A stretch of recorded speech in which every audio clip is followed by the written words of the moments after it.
Hello అండి అందరికీ. బంగాళదుంపలంటే ఇష్టం లేని వారు ఎవరైనా ఉంటారా?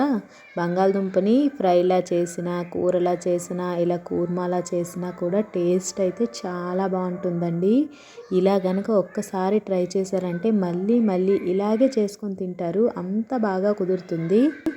రైస్లోకైనా రోటీలోకైనా పర్ఫెక్ట్ స్ట్రక్చర్తో టేస్ట్తో ఎలా చేసుకోవాలో ఈ వీడియోలో చూసేద్దాం రండి.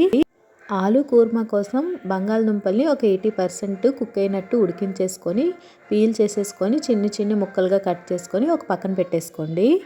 ఈ ఆలు కూర్మాని నేను కుక్కర్లో చేసుకుంటున్నానండి. మీరు కడాయిలో అయినా చేసుకోవచ్చు. ముందైతే కుక్కర్లో కొద్దిగా ఆయిల్ వేసుకొని ఆయిల్ బాగా హీట్ ఎక్కిన తర్వాత పచ్చిమిర్చిని సన్నగా కట్ చేసుకొని వేసుకోవాలి. పచ్చిమిర్చి కొద్దిగా ఫ్రై అయిన తర్వాత సన్నగా కట్ చేసుకున్న ఆనియన్ ముక్కలు కూడా వేసుకొని బాగా ఫ్రై అవ్వనివ్వాలి.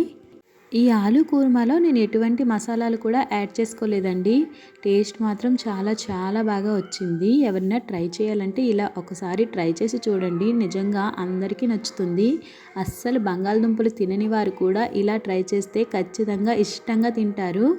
ఆనియన్స్ ఫ్రై అయిపోయిన తర్వాత కొద్దిగా అల్లం వెల్లుల్లి పేస్ట్ అయితే యాడ్ చేసుకున్నాను. అల్లం వెల్లుల్లి పేస్ట్ పచ్చివాసన పోయేంత వరకు బాగా వేయించుకోవాలి. ఇప్పుడు మనము ఉడికించి కట్ చేసి పెట్టుకున్న బంగాళదుంప ముక్కల్ని కూడా ఇందులో వేసేసుకొని మన టేస్ట్కి సరిపోయినంత ఉప్పుని పసుపుని యాడ్ చేసుకొని బాగా మిక్స్ చేసుకోండి. ఈ సాల్ట్ అంతా కూడా ముక్కలకి పట్టిన తర్వాత ఒక 2 టమాటాలని మిక్సర్ జార్లో వేసుకొని మెత్తగా గ్రైండ్ చేసుకొని వేసుకోవాలి.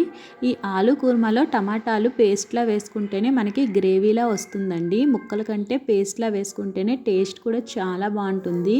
టమాటా పేస్ట్ కూడా ఫ్రై అయిపోయిన తర్వాత మన టేస్ట్కి సరిపోయినంత కారం వేసుకొని అలాగే ఇంట్లో ఏదైనా మసాలా పౌడర్ ఉంటే యాడ్ చేసుకోండి. నేనైతే ఇక్కడ ధనియాల పొడిని యాడ్ చేసుకొని కలిపేసుకున్నాను. ఇప్పుడు కొద్దిగా వాటర్ యాడ్ చేసుకొని కొత్తిమీర కనుక ఉన్నట్లయితే కొద్దిగా కొత్తిమీర కూడా యాడ్ చేసుకొని కుక్కర్ మూత పెట్టేసుకొని ఒక్క విజిల్ వచ్చేంత వరకు ఉడికించుకుంటే టేస్టీగా ఆలు కూర్మా అయితే రెడీ అయిపోతుంది. ఒక్క విజిల్ వేయిస్తే సరిపోతుందండి. ఆల్రెడీ మనము బంగాళదుంపల్ని ఉడికించే వేసుకున్నాం కాబట్టి ఒక్క విజిల్ అయితే సరిపోతుంది. ఈ బంగాళదుంపల్లో ప్రోటీన్స్ కూడా ఎక్కువగానే ఉంటాయండి. చాలామంది బంగాళదుంపలు తినడం వల్ల కాళ్ళు నొప్పులు వస్తాయి అనేసి తినడం మానేస్తారు. అలాంటిది ఏమీ ఉండదండి.